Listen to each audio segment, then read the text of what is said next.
चंद्र जय गौर भक्त वृंद। जय अद्वैत चंद्र जय गौर भक्त वृंद। जय जय श्री चैतन्य जय नित्यानंद। जय जय श्री चैतन्य जय नित्यानंद। जय अद्वैत चंद्र जय गौर भक्त वृंद। जय अद्वैत चंद्र जय गौर भक्त वृंद। हरे कृष्णा। हरे कृष्ण। आज बहुत ही पवित्र पावन दिवस है। श्रीपाद श्री श्रीवास ठाकुर जी का आज तिरोभाव दिवस है। ऐसे आचार्यों का आविर्भाव एवं तिरोभाव हमारे लिए दोनों ही बहुत ही पूजनीय दिवस होता है। श्री भगवान का गुणगान या उनके भक्तों का गुणगान करने का मौका मिले तो वो ज़रूर करना चाहिए। उससे हमारे हम पवित्र होते हैं। तो दो आचार्य हुए हैं, एक श्रीवास ठाकुर जिनका जो पंचतत्वों में आते हैं, और दूसरे हुए हैं श्रीनिवास आचार्य।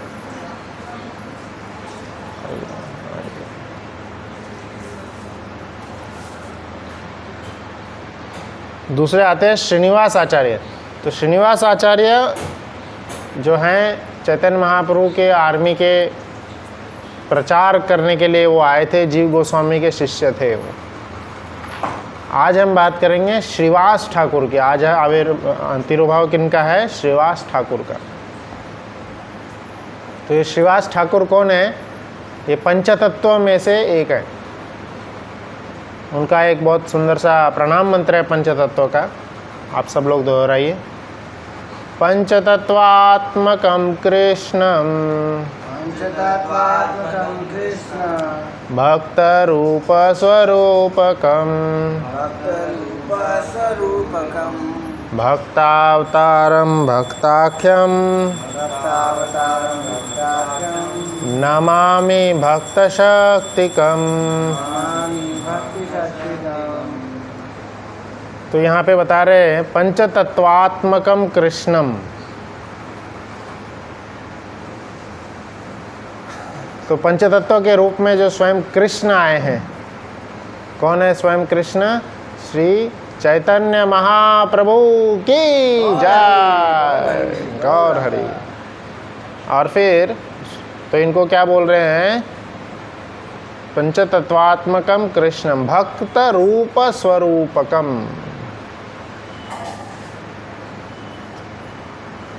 भक्त रूप कौन है? भक्त रूप चैतन्य महाप्रभु है। स्वरूपकम कौन है? नित्यानंद महाप्रभु हैं। भक्तावतारम भक्तावतार वह कौन है? अद्वैत आचार्य। तो और फिर दूसरे हैं भक्त आख्यम। भक्त आख्यम, आख्यम मतलब उनके जैसे, भक्त के रूप में उनके जैसे, वह कौन है? श्रीवास ठाकुर। और फिर है भक्त शक्तिकम। भक्त की शक्ति लेके कौन आए हैं? गदाधर पंडित। गदाधर पंडित आए। तो जो श्रीवास ठाकुर हैं, श्रीवास ठाकुर कौन है? श्री नारद मुनि के अवतार।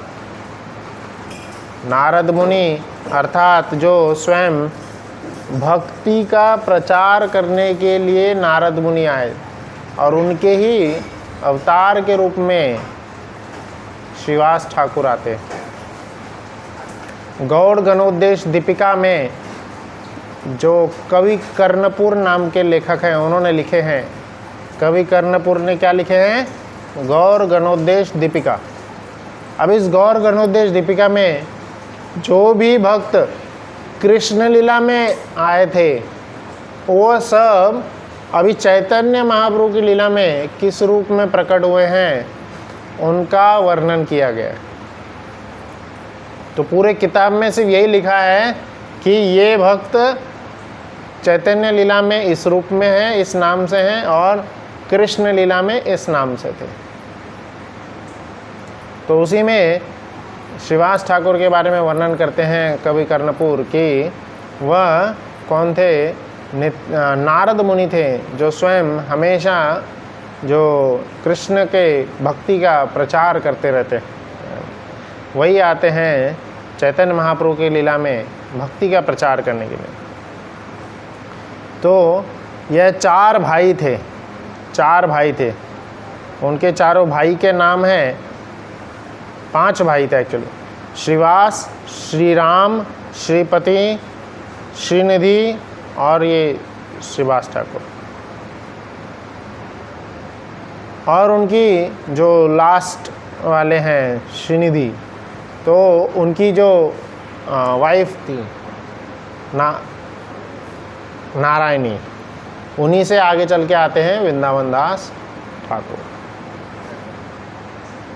तो आज हम श्रीवास ठाकुर के ज़िंदगी, इनके लाइफ के बारे में हम देखेंगे। तो ये इनकी वाइफ का नाम है मालिनी, और ये पहले से ही थे।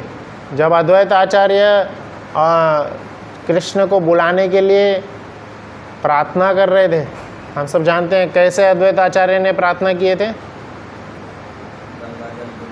हाँ, गंगा जल और तुलसी दल लेकर शालिग्राम शिला के ऊपर रखते हुए, शालिग्राम शिला के ऊपर नित्य रूप से जल को अर्पण करते हुए यह उन्होंने सेवा किए थे और भगवान को बुलाने का प्रयास कर रहे थे नित्य रूप से। हरे कृष्णा कृष्णा कृष्णा हरे हरे, हरे राम राम राम हरे हरे।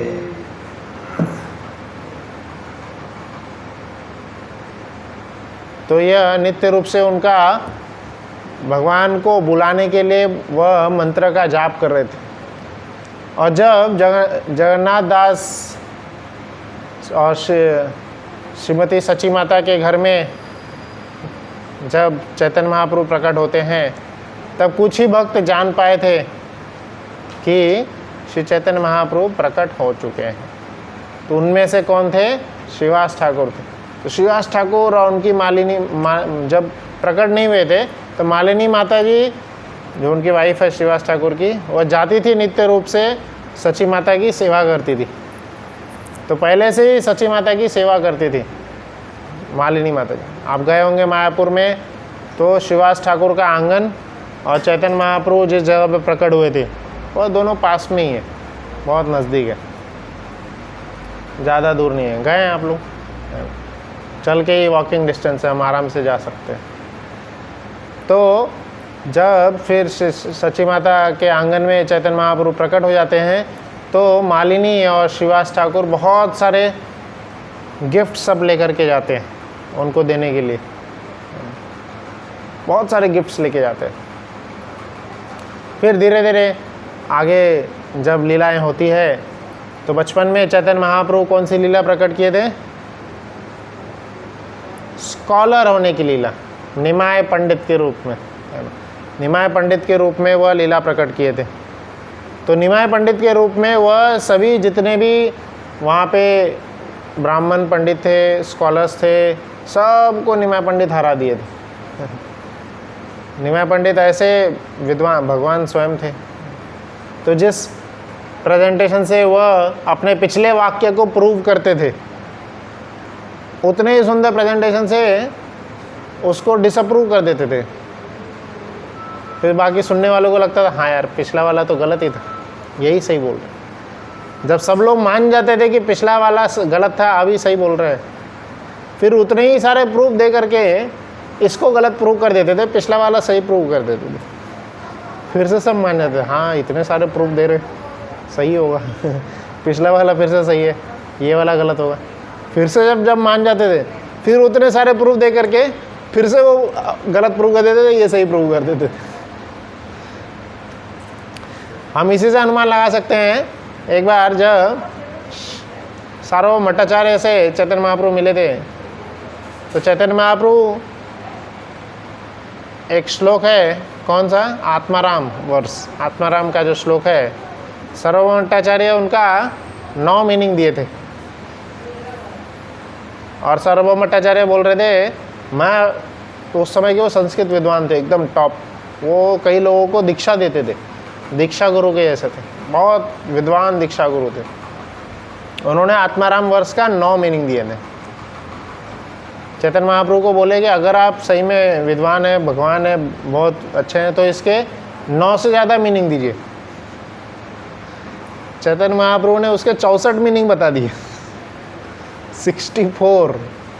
64 मीनिंग ऑफ 1 श्लोका, एक श्लोक के 64 मीनिंग। अच्छा वो एक ही श्लोक पूछे, और पूछते तो हरि बोल हो जाता। एक श्लोक के 64 मीनिंग, और वो लिखा है हमारे चैतन्य चैतामृत बुक में लिखा हुआ है, आत्माराम श्लोक के 64 मीनिंग। और वो सुनते ही सर्वम भट्टाचार्य वहीं पे दंडवत कर दिए, बोले आप ही भगवान हैं। तो ऐसे निमाय पंडित जो बचपन में स्कॉलर होने की लीला कर रहे थे, तो श्रीवास ठाकुर बहुत ज़्यादा दुखी रहते थे।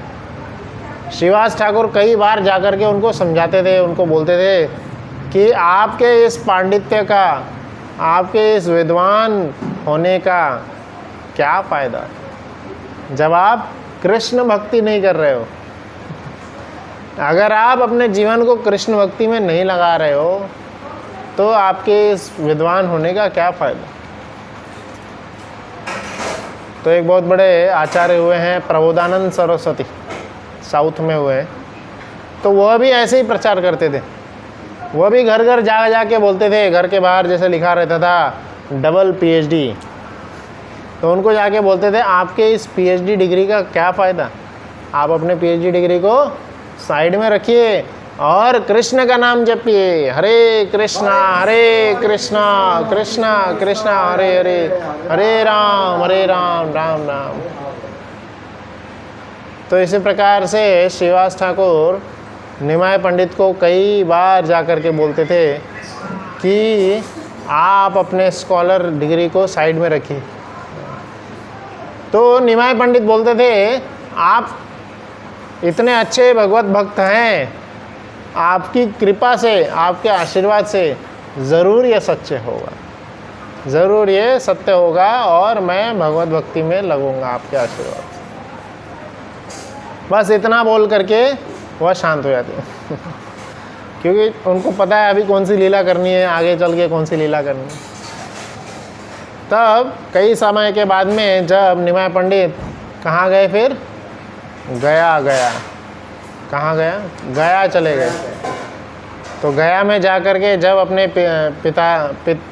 पिताजी का अर्पण करते हैं और उसके बाद वो वहाँ पे अपने गुरु कौन, हाँ, ईश्वरपुरी से मिलते हैं, तब वो आगे आकर के फिर भक्तिमय लीला को प्रदर्शित करना चालू कर देते हैं। उनकी सारी भक्तिमय लीला जो है प्रदर्शित करना वो चालू कर देते हैं। और इस प्रकार से फिर जब वो भक्तिमय लीला सब प्रदर्शित करते हैं तब वो कीर्तन करना चालू करते हैं। सब जगह, सभी जगह वह कीर्तन करना चालू करते हैं। उसके पहले भी श्रीवास ठाकुर उसके पहले भी कीर्तन करते थे अपने घर में, वो हमेशा कीर्तन करते रहते। तो कई बार क्या होता था कि श्रीवास ठाकुर जब कीर्तन करते थे तो गांव में जो बाकी लोग हैं वो बहुत जलते थे। होता ही है, भक्त से बाकी लोग जलते हैं। तो क्या बोलते थे, क्या ज़रूरत है इतना ज़ोर से चिल्लाने की, खाना नहीं है क्या तुम्हारे घर में। तो वो लोग उनको जाकर खाना दे देते, इतना ज़ोर से चिल्ला रहे हो कि खाने को खाना नहीं है क्या, तो खाना दे देते थे। तो ये लोग कभी समझ ही नहीं पाएंगे कीर्तन का। तो फिर कई लोग जब बोलते रहते थे कई बार, तो श्रीवास ठाकुर फिर धीरे धीरे करते थे। तो यह चलते रहता था कई समय तक। अब जब निमाय पंडित आ चुके हैं गया से, तब निमाय पंडित कुछ समय तक और अपनी लीलाएं प्रदर्शित नहीं किए। कब तक? जब तक श्री नित्यानंद महाप्रभु नहीं आ जाते। तब तक निमाय पंडित क्या करते थे, जगह जगह पे जा के अपना जो नाम संकीर्तन है, अपना जो बस ऐसे ही कीर्तन करते थे। जब नित्यानंद महाप्रभु आ गए, नित्यानंद महाप्रभु के साथ में वह मिल गए, तब बहुत उद्दंड कीर्तन वह जगह जगह पे चालू किए, कई जगह पे उद्दंड कीर्तन चालू किए। और जब उनको पता चला ऐसे शिवास ठाकुर कीर्तन करते थे, तब शिवास ठाकुर के आंगन में जा कर के वह रात भर कीर्तन करते थे, रात्रि जागरण चालू किए। जैसे कि हम लोग एकादशी वगैरह को, छोटा मंदिर है ये पर दूसरे बड़े मंदिरों में होता है ना, रात्रि जागरण वगैरह करते हैं। तो वैसे ही चैतन्य महाप्रभु ने चालू किए थे रात्रि जागरण। कहाँ पे? शिवास ठाकुर के आंगन में। और नित्य रूप से वह उनके आंगन में रोज हरिनाम संकीर्तन करते थे। हरे कृष्णा कृष्णा कृष्णा हरे हरे, हरे राम राम राम। तो शिवास ठाकुर के घर में जब वो कीर्तन करते थे तो बहुत ही कम भक्तों को वह कीर्तन और वह नृत्य देखने का अनुमति था, बहुत ही कम। उनके चैतन्य महाप्रभु के जो पार्षदगण थे, अद्वैत आचार्य, नित्यानंद महाप्रभु और भी जो नित्य पार्षदगण थे, वही सब वो नृत्य को देख सकते थे। तो ये सब रात में होता था। एक बार एक आदमी आया शिवास ठाकुर के पास में, रोज़ आने लगा कि मुझे भी नित्यानंद महाप्रभु एवं चैतन्य महाप्रभु का जो नृत्य है, कीर्तन है, वह देखना है। तो शिवास ठाकुर बोले नहीं, वह तो किसी को अलाउ नहीं करते, किसी को नहीं देखने देते। तब शिवास ठाकुर को वो बहुत बोलने लगा, नहीं प्लीज़ देखने दो, मैं भी बहुत तपस्या करता हूँ। जैसे लोग आकर के बोलते ना कि हम भी बहुत बड़े भक्त हैं, हम भी माला जाप करते हैं, कंठी माला पहनते हैं, हम भी बहुत बड़े भक्त हैं, हम भी एकादशी पालन करते हैं। तो ऐसे ही वह भी शिवास ठाकुर को बोल रहा था, हम भी बहुत बड़े भक्त हैं, है ना। वो तो बोल रहा था कि मैं इतना तपस्या करता हूँ कि सिर्फ मैं दूध पीता हूँ पूरा, मतलब वो रोटी सब्जी दाल भात कुछ नहीं खाते थे, सिर्फ वो दूध पीते थे, हमेशा दूध पीते थे, और बाकी एकादशी दिन को तो कुछ नहीं खाते थे। तो वह सिर्फ और सिर्फ दूध पीते थे, यही उनकी बहुत बड़ी तपस्या थी। जितना मिल जाता था उतना दूध पी लेते थे, बाकी समय वो उपवास करते थे। तो कई समय तक जब शिवास ठाकुर को बोलते रहे, तब वो भक्ति है फाइनली उनका भी हृदय पिघल गया। बोले ठीक है, मैं चैतन्य महाप्रभु को तो परमिशन डायरेक्टली नहीं ले सकता, पर आप क्या करिए, आप आ जाइएगा, एक पिलर के पीछे छुप जाइए और वहाँ पे पिलर के पीछे छुप करके आप नृत्य देख सकते हैं, पर वहाँ से कुछ ज़्यादा शोर मत करिएगा, चैतन्य महाप्रभु को पता नहीं चलना चाहिए। फिर अगले दिन जब चैतन्य महाप्रभु आते हैं, रात में पूरा कीर्तन करते हैं, हरे कृष्णा कृष्णा कृष्णा हरे हरे, हरे राम राम राम हरे। तो ऐसे पूरा नित्य कीर्तन करने लगे, बहुत उद्दंड कीर्तन चालू हो गया। पर और उनका कीर्तन पूरा रात भर तक चलता था। आधा एक घंटा ही गुजरा होगा या समझ लो 2 घंटा गुजरा होगा। तो फिर चैतन्य महाप्रभु क्या बोलते हैं कि आज कीर्तन में मज़ा नहीं आ रहा है, आज कीर्तन में वो आनंद नहीं आ रहा है, कुछ तो डिस्टर्बेंस है यहाँ पे, कुछ ऐसा डिस्टर्बेंस है जो कि नहीं होना चाहिए, कोई ऐसा व्यक्ति उपस्थित है जो कि नहीं होना चाहिए। तो शिवास ठाकुर की ओर वो देखते हैं, बोलते हैं कौन है वो, कौन है। शिवास ठाकुर डर जाते, इनको कैसे पता चल गया तो वो तो स्वयं भगवान ही है। तो मिल्क ड्रिंकिंग ब्रह्मचारी जो था, दूध पीने वाला वो ब्रह्मचारी, उसको शिवास ठाकुर आगे बुला लेते हैं और फिर दिखाते हैं कि यह ब्रह्मचारी एक हैं, ये सिर्फ दूध पीते हैं, बहुत तपस्या करते हैं, बहुत उपवास करते हैं। तो यह आपका नित्य देखना चाहते थे, आपका कीर्तन देखना चाहते थे, इसलिए मैंने इनको बुलाया है। बहुत दिनों से ये रिक्वेस्ट कर रहे थे, इसलिए आज मैंने उनको बुला लिया। आप कहें तो मैं इनको निकाल देता हूँ, ऐसा कुछ नहीं है। तो इस बात से चैतन्य महाप्रभु बहुत गुस्सा हो गए, और बहुत गुस्सा हो गए, बोल रहे क्या सिर्फ दूध पीने से भगवान मिल जाएंगे। कई लोग करते हैं तपस्या, तो क्या ये छोटी मोटी तपस्या करने से भगवान मिल जाएंगे? भगवद गीता में एक बहुत सुंदर सा श्लोक है जिसमें कृष्ण क्या बताते हैं, कृष्ण कैसे प्राप्त होते हैं? भक्त्या माम अभिजानाति, सिर्फ और सिर्फ भक्ति के द्वारा ही कृष्ण को जाना जा सकता है, ना कि किसी प्रकार के तपस्या से, किसी प्रकार का उपवास करने से नहीं जाना जा सकता कृष्ण को। कृष्ण को भक्ति भाव से, भक्ति तरीके से ही जाना जा सकता है। तो इसलिए हम किसी प्रकार का अगर अपने मन से, कोई गुरुवार का व्रत रखता है, कोई शनिवार का व्रत रखता है, कोई और वार का, मंगलवार का, तो ये सब वार का व्रत रखने से भले ही उस वार की जो देवी होगी, हर तिथि की एक देवी होती है या देवता होते हैं, तो वह प्रसन्न हो सकते हैं, पर कृष्ण नहीं प्रसन्न होते।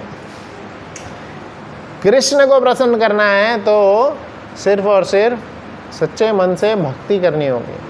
हरे कृष्णा कृष्णा कृष्णा हरे हरे, हरे राम राम राम। भक्त्या माम अभिजानाति, भक्ति से ही, भक्ति के द्वारा ही जाना जा सकता है। तो चैतन्य महाप्रभु वो ब्रह्मचारी को क्या बोलते हैं कि तुम किसी भी जन्म में कई जन्मों तक भी ऐसी तपस्या करते रहोगे, कई जन्मों तक से दूध पी करके रहोगे, कई जन्मों तक ऐसी कठोर तपस्या भी करते रहोगे, तो भी कृष्ण को मुझे प्राप्त नहीं कर सकते। तो बहुत ज़्यादा ये उदास हो गया वो। तो फिर श्रीवास ठाकुर को बोलते हैं, निकाल दो इसको, बाहर निकालो इसको, निकाल दो। और फिर क्लियर बोलते हैं कि कई जन्मों तक ये तपस्या करेगा तो भी प्राप्त नहीं कर सकते। पर वो मन से इतना ज़्यादा दुखी नहीं हुआ था, वो अंदर से खुश था। श्रीवास ठाकुर को बाहर जा कर के बताते हैं कि चैतन्य महाप्रभु क्या बोले हैं मुझे कि मैं कुछ कई जन्म तक नहीं प्राप्त कर सकता हूँ, मतलब पर ऐसा नहीं बोले कि नहीं प्राप्त कर सकते, मतलब उतने जन्म हो जाने के बाद वह प्राप्त कर सकते। तो चैतन्य महाप्रभु निगेटिव बोले, पर श्रीवास वो जो ब्रह्मचारी था उसने क्या देखा, उसमें पॉजिटिव देखा कि हाँ चलो इतने जन्म के बाद में मैं इतना पापी हूँ, मुझे तो कभी प्राप्त नहीं हो सकता था भगवान का दर्शन। पर चैतन्य महाप्रभु बोले बहुत जल्दी कुछ ही जन्मों के बाद प्राप्त हो जाएंगे। तो उसका वह विचार, उसका वह माइंडसेट देख करके चैतन्य महाप्रभु उससे खुश हो गए और उसको वापस बुला लिए। जैसे एक नारद मुनि की कहानी आती है। नारद मुनि एक कॉबलर को और एक ब्राह्मण को बोले थे, है ना। ब्राह्मण को क्या बोले थे, नारद मुनि जा कर के भगवान से पूछ करके आए थे कि एक कॉबलर, एक मोची है और एक ब्राह्मण है, इन दोनों में से कौन आपका दर्शन जल्दी प्राप्त करेगा। तो मोची को बोले थे इस पेड़, जिस पेड़ के नीचे बैठ करके वो काम करता था, बोले थे इस पेड़ के में जितने पत्ते हैं उतने जन्मों के बाद तुम भगवान के दर्शन प्राप्त करोगे। और उतना ही सेम ब्राह्मण को ही बोले। तो ब्राह्मण बहुत ज़्यादा दुखी हो गए, बहुत ज़्यादा क्रोधित हो गए। ऐसे कैसे, मैं इतना भगवान का नाम जप कर रहा हूँ, इतना तपस्या कर रहा हूँ और इतना जन्मों के बाद प्राप्त होंगे। तो वह नारद मुनि के ऊपर ही गुस्सा हो गया। पर जैसे ही मोची को पता चला तो वह बोले अरे वाह वाह, खुशी से नाचने लगा वो कि बस इतने ही, वो पेड़ में हजारों पत्ते होंगे पर वो क्या बोला, बस 1000 जन्म के बाद ही मिल जाएंगे भगवान, ये तो कितना आसान है। तो इसी से यह भाव जो हम रखते हैं, इसी से, इसलिए कृष्ण क्या है, भावग्राही जनार्दन। चैतन्य महाप्रभु उस भाव से प्रसन्न हो गया। तो उसी प्रकार से श्रीवास ठाकुर के आंगन में नित्य रूप से वह कीर्तन चलते रहता था, हमेशा संकीर्तन होता था उनके आंगन में। और ऐसा ही एक समय आता है जब उनके आंगन में नित्य रूप से वो संकीर्तन कर रहे थे। तो एक बार क्या हुआ था कि संकीर्तन करते करते यह श्रीवास ठाकुर इतना ज़्यादा प्रसन्न रहते थे कि स्वयं वो जानते थे कि कौन है चैतन्य महाप्रभु, स्वयं जिनका ब्रह्मा जी जिनका गुणगान करते हैं, शिव जी जिनका गुणगान करते हैं, जो स्वयं कृष्ण है, राधा कृष्ण नहीं अन्य श्री चैतन्य महाप्रभु। जो चैतन्य महाप्रभु कौन है? राधा कृष्ण ही। तो वो जानते थे। तो जब एक बार संकीर्तन हो रहा था, उद्दंड संकीर्तन हो रहा था, तब शिवास ठाकुर का जो लड़का था वह शरीर त्याग देता। कीर्तन के दौरान ही, मतलब पहले उनका आंगन ऐसे 1 BHK जैसा छोटा सा फ्लैट नहीं बहुत बड़ा घर था। तो बाहर घर के बाहर कोर्टयार्ड जो था वहाँ पे संकीर्तन हो रहा था, वहाँ पे नृत्य कर रहे थे। और अंदर घर में कुछ रूम वगैरह होंगे, तो रूम में उनका लड़का जो है शरीर त्याग दिया। जय श्री श्री राधा मदन मोहन श्री श्री गौर निताय श्री प्रहलाद नरसिम्हा की जय। तो अंदर रूम में शिवास ठाकुर का लड़का जो है प्राण त्याग देता है। और उसको देख करके उनकी जो वाइफ है मालिनी और बाकी जो रिलेटिव्स होंगे वह सब रोने लग गए, वह सब रुदन करने लगे ना, बहुत ज़्यादा रोने लगे। तो चैतन्य महाप्रभु और वह सब तो नृत्य कर रहे थे, कीर्तन कर रहे थे, पर शिवास ठाकुर को थोड़ा पता चला रहे कुछ तो आवाज़ आ रही है। तो अंदर जा कर के देखे कि मालिनी उनकी वाइफ जो रो रही है, उनका बेटा जो है शरीर छोड़ चुका है, जा चुके हैं। तो वह जा कर के मालिनी और उनके बाकी सभी रिलेटिव्स को बहुत ज़्यादा डांटने लगे और एकदम चुप करवा दिए सबको, एकदम चुप, सब शांत। बहुत ही सुंदर यह वार्तालाप है, बहुत सुंदर है। इसको वृंदावन दास ठाकुर अपने चैतन्य भागवत में बहुत बड़ा विस्तार से लिखे हैं। तो शिवास ठाकुर चैतन्य महाप्रभु का अस्तित्व बताते हैं। कौन है चैतन्य महाप्रभु? कौन है श्री नित्यानंद महाप्रभु? तो चैतन्य महाप्रभु, नित्यानंद महाप्रभु स्वयं जब आंगन में नाच रहे हैं, जो कि कृष्ण बलराम स्वयं हैं, जिनके परमिशन से ब्रह्मा जी सृष्टि करते हैं, जिनके परमिशन से शिव जी जो संहार करते हैं, माया देवी सृजन करती है। तो ये सारे जो भगवान के परमिशन से करते हैं, वह स्वयं भगवान, वह स्वयं श्री चैतन्य महाप्रभु उनके आंगन में नाच रहे हैं। तो उनके नृत्य को आपके रुदन से, आप जो रो रहे हैं, आपके रोने से उनका नृत्य भंग नहीं होना चाहिए, उनका नृत्य टूटना नहीं चाहिए, है ना। इसलिए कोई भी रोएगा नहीं। तो चैतन्य शिवास ठाकुर अपनी वाइफ को, अब बाकी जो भी थे वहाँ पे सबको उपस्थित, जो सबको आके क्या बोल रहे थे, कोई भी नहीं रोएगा। उनका बेटा शरीर छोड़ चुका है, इकलौता बेटा जो था वो शरीर छोड़ दिया, मर गया। तो फिर भी वो क्या बोल रहे हैं, कोई नहीं रोएगा।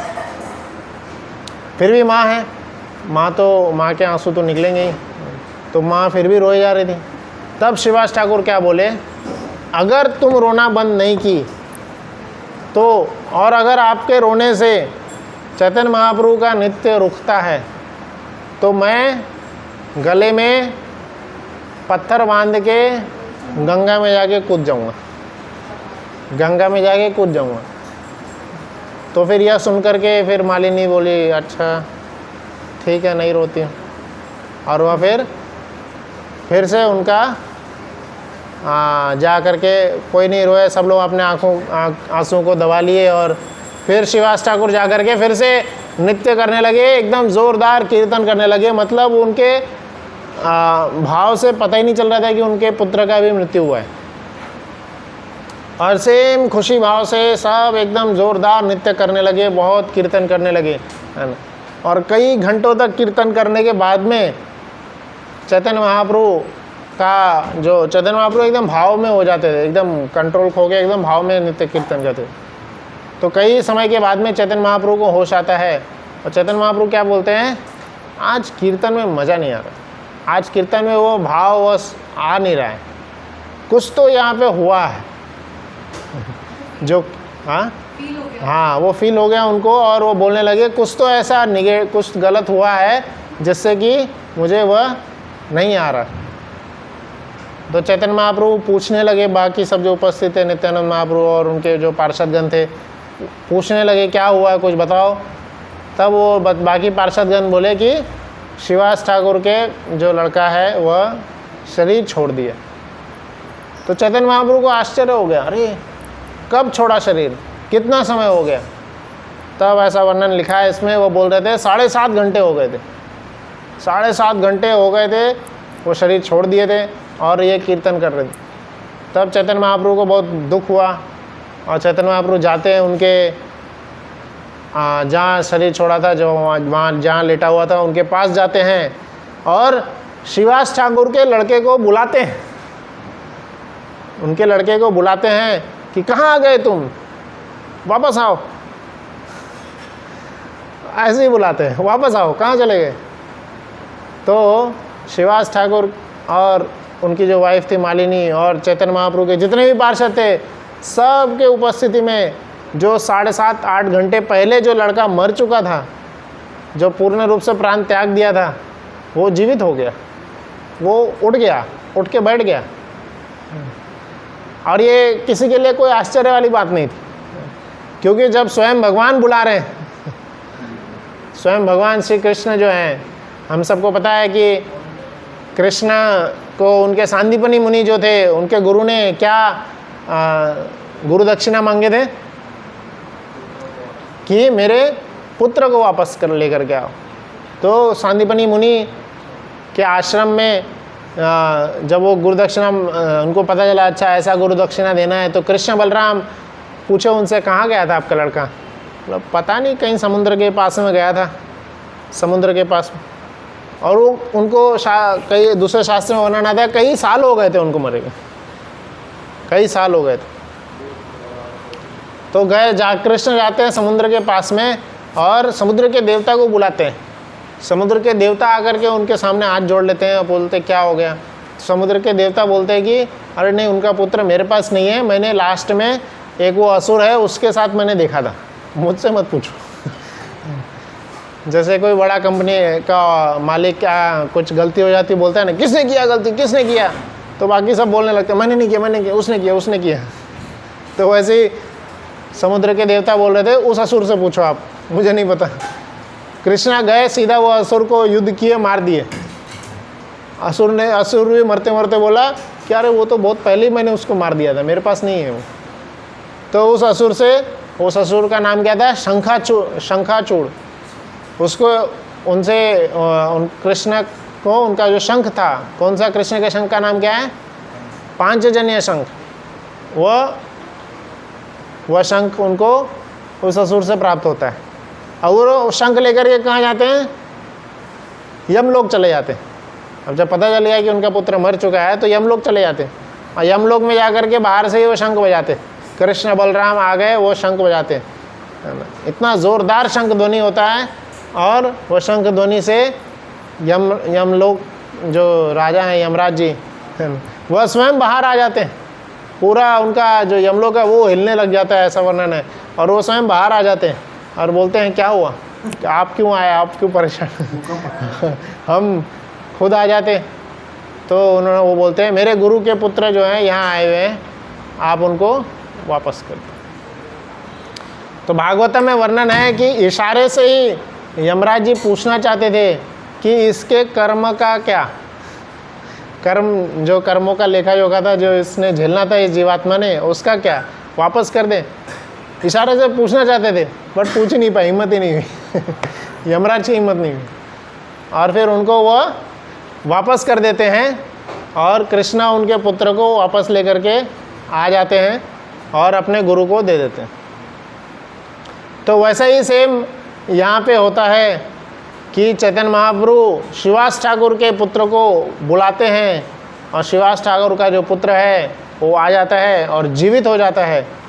जो 7.5-8 घंटे पहले उसने शरीर छोड़ा था वो जीवित हो उठता है और बोलने लगता है क्या हुआ महाप्रभु, आप क्यों बुलाए, आपके ही बनाए हुए नियम से मेरा इस शरीर में इतना छोटा बच्चा अभी कुछ ही उसकी आयु लिखी नहीं है, तो 7-8 साल का एक छोटा सा ही लड़का था, वह बोल रहा है, ये फिलॉसफी सब गीता की फिलॉसफी बोल रहा है कि आपके ही लिखे हुए नियम से मैं अब दूसरे शरीर में जाने वाला था, आपके ही द्वारा लिखे गए नियम से इस शरीर में मेरी इतनी ही आयु थी,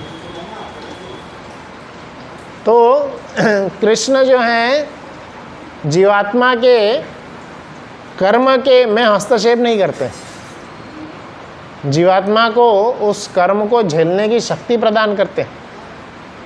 उसका कुछ कर्म रहेगा तो उसको मे भी कम कर देते हैं, बट ज़ीरो नहीं करते, नील नहीं करते। कर सकते हैं कृष्ण, बट कईयों के कर्म में ज़्यादा कृष्ण हस्तक्षेप नहीं करते, क्योंकि उस कर्म को तो जीवात्मा को झेलना ही है, भुगतना नहीं है।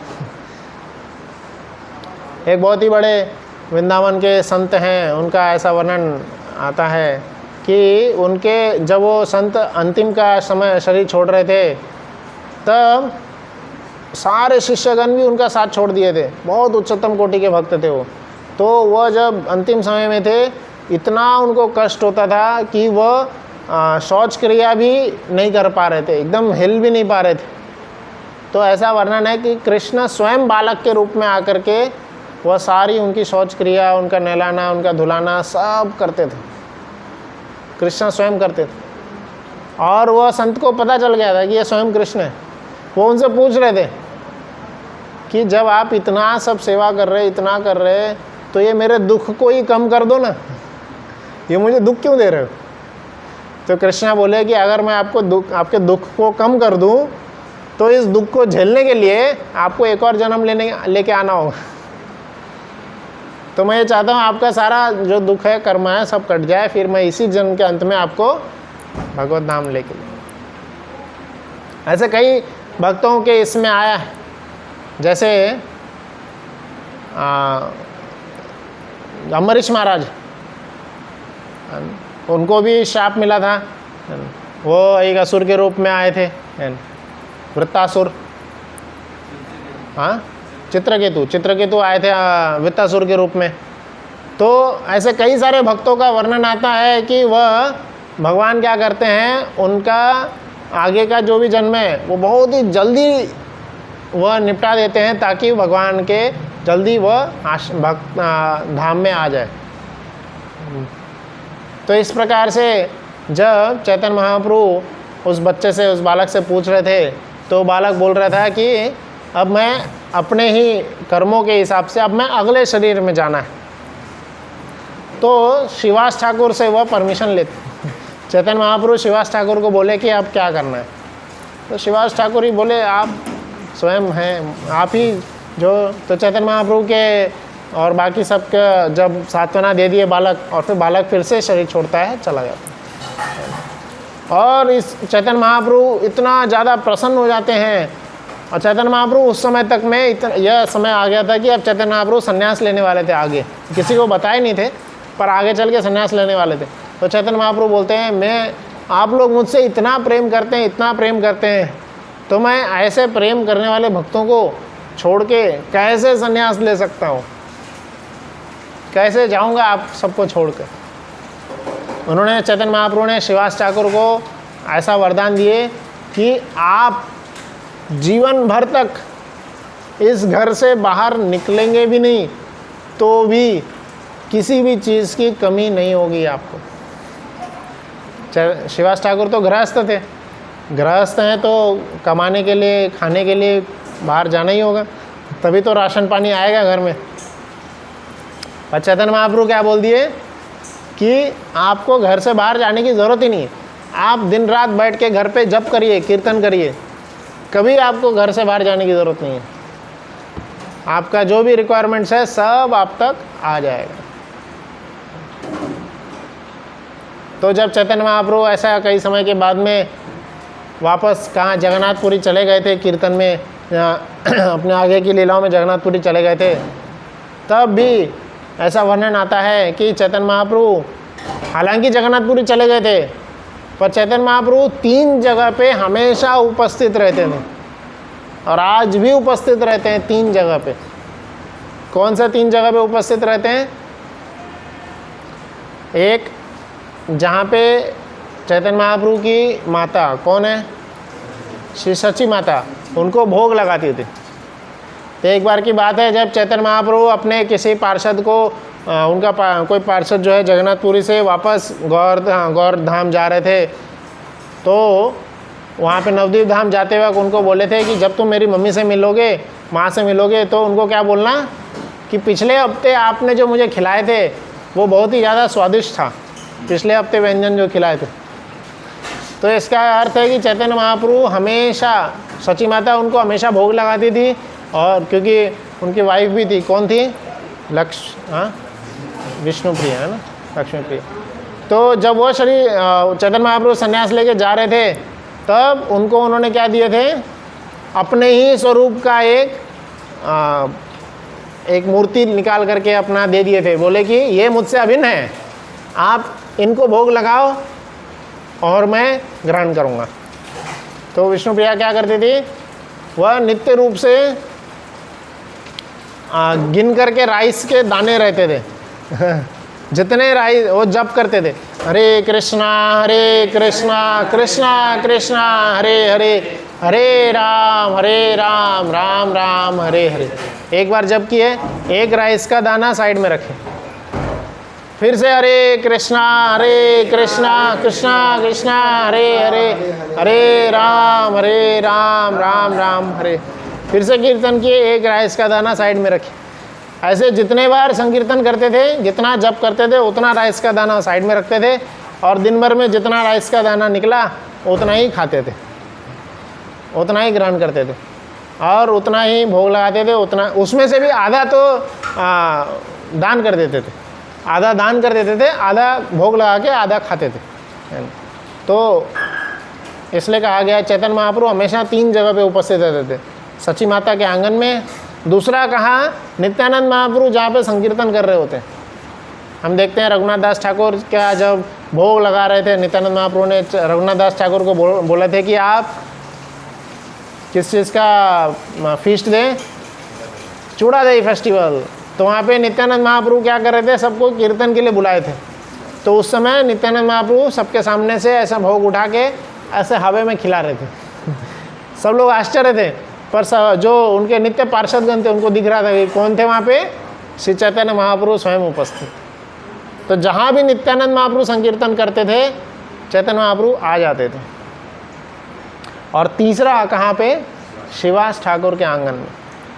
शिवास ठाकुर के आंगन में हमारे नेत्र कमज़ोर हैं, हमें दिखाई नहीं देंगे, पर आज भी नित्य रूप से वहाँ पे संकीर्तन होता है, और चैतन्य महाप्रभु वहाँ पे हमेशा उपस्थित रहते हैं।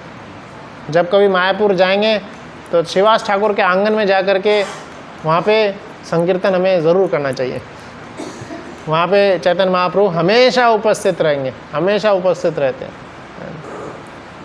तो ऐसे शिवास ठाकुर जो कि चैतन्य महाप्रभु के नित्य पार्षद हैं, जो कि स्वयं नारद मुनि के अवतार हैं, नारद मुनि भक्त आख्यम हैं, भक्ति का प्रचार करने के लिए ही इस धरा मंडल पे आए थे। तो वह आज ही के दिन तिरोभाव है उनका, आज ही के दिन शरीर छोड़ते हैं।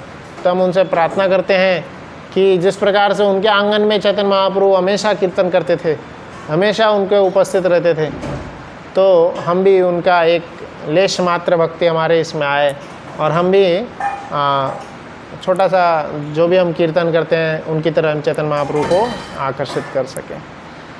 हरे कृष्णा कृष्णा कृष्णा हरे हरे, हरे राम राम राम। शिवास ठाकुर की जय। तो पंचतत्व में जो एकदम राइट साइड में है आज वही है शिवास ठाकुर, आज उन्हीं का तिरोभाव दिवस है।